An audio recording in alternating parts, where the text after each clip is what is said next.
Beredar sebuah video seorang pria sedang mengantarkan orderan makanan secara online ke wilayah pendakian Gunung Gede, Pangrango.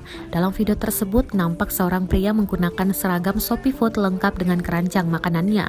Pria tersebut terlihat berdiri dan sedang mencari pelanggannya. Tak lama semua orang yang mendengar ocehan pria tersebut pun tertawa. Terdengar salah satu pria menanyakan siapa yang memesan makanan secara online sampai di gunung.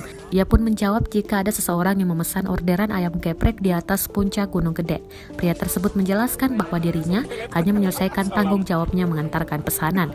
Video tersebut kemudian mendapat berbagai respon dari netizen. Bahkan banyak netizen yang meminta pihak Shopee Food agar memberikan penghargaan kepada pria dalam video tersebut. Saat dikonfirmasi tribunvideo.com pada Selasa, 16 November 2021, pemilik akun Instagram @jejakpendaki membenarkan kejadian tersebut. Ia mengonfirmasi bahwa kejadian tersebut berada di pos 3 Gunung Gede Via Putri pada Sabtu, 4 September 2021 lalu. Pemilik akun @jejakpendaki juga menjelaskan bahwa pria yang mengenakan seragam Shopee Food warna orange itu adalah pendaki. Pria tersebut memang sengaja memakai atribut dan seragam Shopee Food untuk tampil berbeda dari pendaki lainnya. Dalam video tersebut, nampak pria berseragam Shopee Food itu telah sampai di puncak Gunung Gede.